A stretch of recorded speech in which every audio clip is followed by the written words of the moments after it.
बिस्मिल्लाहिर्रहमानिर्रहीम। अस्सलाम वालेकुम। मैं हूं फ़हीम अख्तर। उम्मीद है कि आप सब ठीक होंगे, खैरियत से होंगे और पाकिस्तान के सियासी माहौल को और जो सियासी मंजरनामा है उसको ज़बरदस्त तरीके से एंजॉय कर रहे होंगे। इस वक्त बका की जंग है वफाकी हुकूमत और तहरीक इंसाफ में।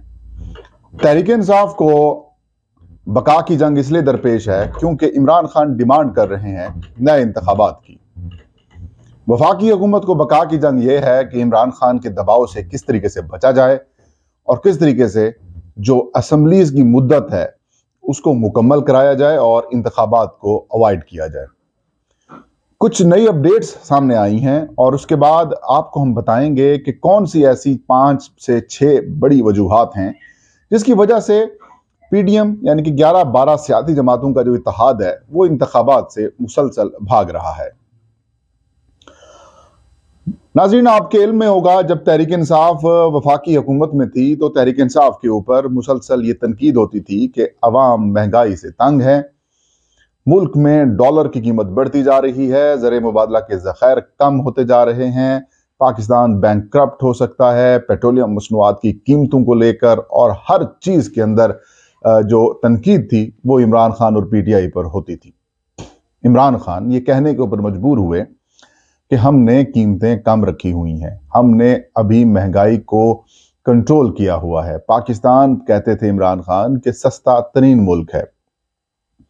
जब इमरान खान ये बयान देते थे तो वफाकी हुकूमत, इमरान खान मतलब जो अब वफाकी हुकूमत है, पीडीएम उस वक्त अपोजिशन में थी, पीपल्स पार्टी, नून लीग और जो बाकी जेयूआई समेत सारी सियासी जमातें हैं, उनके जो मीडिया सेल्स हैं या उनके जो पेड तो मैं नहीं कहता लेकिन उनके हामी जो एंकर्स और सहाफ़ी और जो बाकी लोग थे वो इमरान खान के ऊपर सख्त तनकीद करते थे, इमरान खान का मजाक उड़ाया करते थे, पीटीआई का मजाक उड़ाया करते थे। गो के इमरान खान और पीटीआई की बात फैक्चुअली दुरुस्त भी अगर होती थी तब भी उसको वो दुरुस्त नहीं कहते थे और ये कहते थे ये अजीब मजाक है, पाकिस्तान सस्ता तरीन मुल्क है। फिर वो कहते हैं कि जब सर पे आती है तो फिर पता चलता है कि भाई सिचुएशन क्या थी।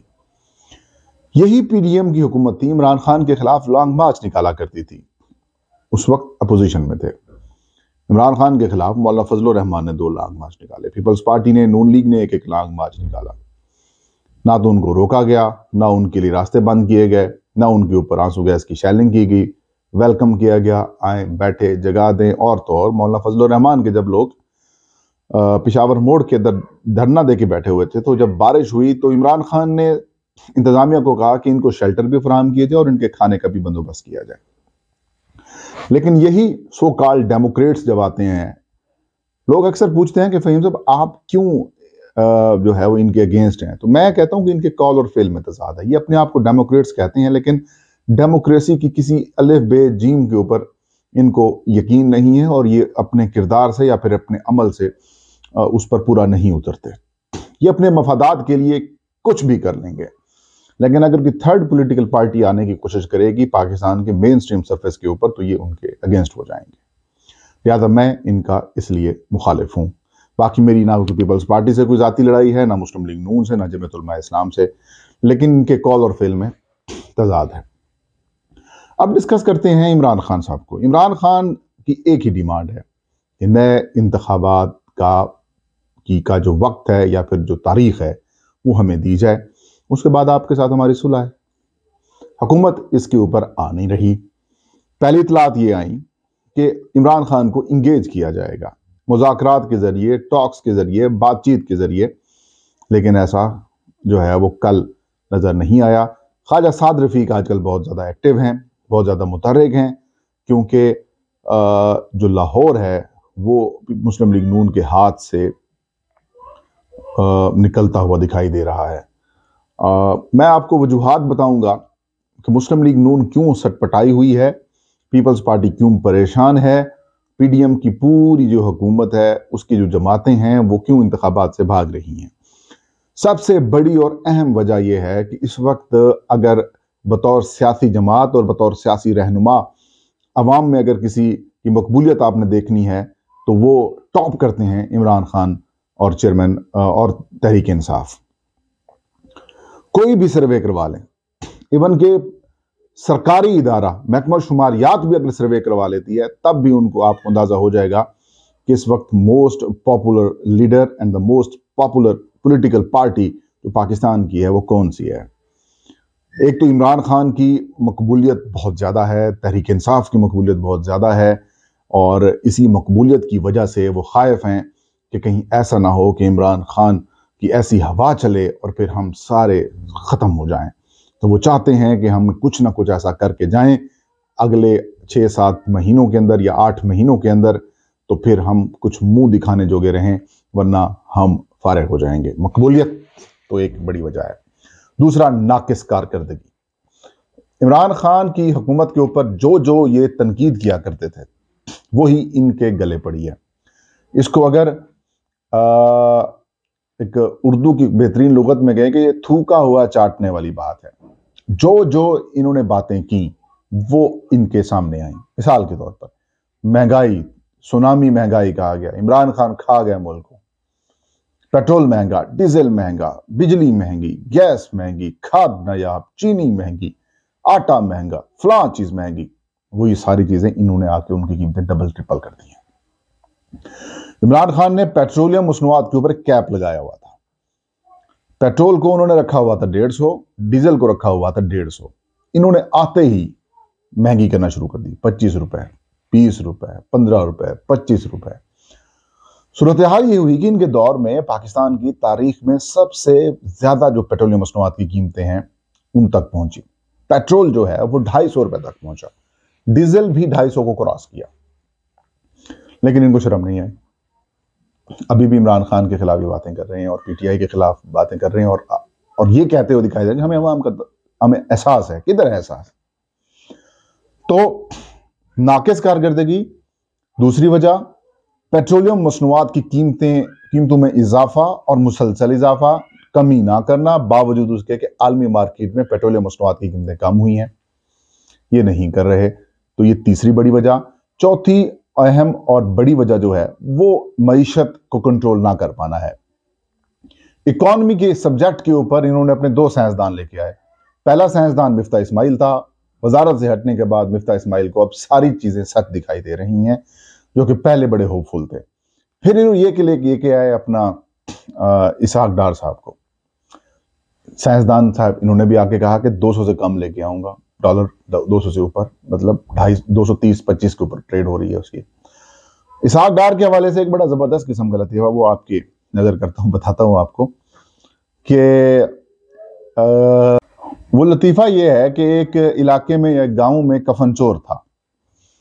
वो कफन चोरी करता था, लोग उसे गालियां देते थे, ज़ाहिर बुरी बात है। और जब वो मरने लगा तो उसने अपने बेटे को कहा कि यार बेटा, बात यह है कि मैं कफन चोरी करता था, लेकिन लोग मुझे बड़ा बुरा कहते थे।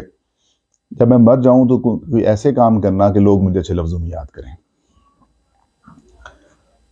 मर गया जी। 2-3 और इलाके में फौतियां हुई तो लोग बातें करना शुरू हो गए, कहते यार जो पहले वाला कफन चोर था ना वो बड़ा ठीक था, वो कम से कम लाश की बेहुरमदी नहीं करता था। ये जो कफन चोर है ये तो बड़ा कमीना है, ये कफन भी चोरी करता है और लाश को भी बाहर फेंक जाता है।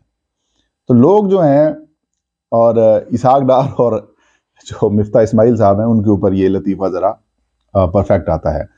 तो मैशत इनसे कंट्रोल नहीं हो पा रही। चौथी पांचवी बड़ी वजह जो है वो ज़िमनी इंतखाबात में मुसलसल नाकामी है, और नाकामी भी इस लेवल की कि 36 हल्कों में ज़िमनी इंतखाब होता है, 35 में पीटीआई कॉन्टेस्ट करती है और 27 हल्कों में पीटीआई इंतखाबात जीत जाती है, और पीडीएम के हिस्से में मर करके 6-7 सीटें आती हैं।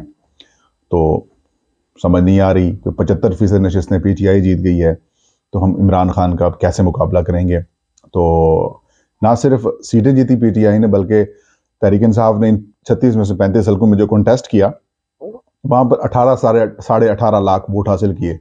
और इसी तरीके से मुस्लिम लीग, नून और पीपल्स पार्टी और जमातों का जो इत्तेहाद है, ये एक जमात के मुकाबले में 13 जमातें इलेक्शन कॉन्टेस्ट करती थी, और फिर भी इमरान खान और पीटीआई के मुकाबले में वो हार जाते थे। तो इन्होंने मुश्तरका उम्मीदवार दिए, बावजूद उसके कि एक जमात का मुकाबला किया जा रहा है और 13 जमातें एक साथ उसके साथ कॉन्टेस्ट कर रही हैं, वफाकी हुकूमत भी उनकी है। सारे मामला सूबाई हुकूमतें भी मैसिव जो हैं इलेक्शन हुए हैं वो PDM हुकूमत में ही हुए हैं, तो वहाँ पर भी सिर्फ इनको 14 से 15 लाख वोट पड़े हैं। तो अब आप खुद अंदाज़ा लगा लें कि कौन सी ऐसी बड़ी वजूहात हैं जिनकी वजह से ये खौफजदा हैं, ये परेशान हैं और इंतखाबात से ये भाग रहे हैं। मैं ये समझता हूँ कि इंतखाबात इनको बर वक्त या वक्त के ऊपर ही करवाने चाहिए, क्योंकि इससे एक तो ये बड़े बुरे तरीके से एक्सपोज हो जाएंगे और दूसरा इनको परफॉर्म करने के लिए इनके पास वक्त नहीं है। अभी भी इनकी पॉलिटिकल बचत हो सकती है कि जी हम तो सिर्फ 8-9 महीने के लिए आए थे, इन्होंने 3.5 साल हुकूमत की, आप उनसे पूछें। पिछले हुकूमत दौर में मतलब बयानिया बनाया जा सकता है PDM अगर चाहे तो, लेकिन ये थोड़े से अक्ल के कच्चे भी हैं और थोड़ा सा ग्रीडी भी हैं। जिस मकसद के लिए हुकूमत ली थी वो तो उन्होंने पूरा किया, केस अपने वाइंड अप कर दिए, कानून तब्दील कर दिया, इलेक्शंस EVM से भाग गए, आई वोटिंग इन्होंने ख़त्म कर दी और आर्मी चीफ की अपॉइंटमेंट भी इन्होंने कर दी।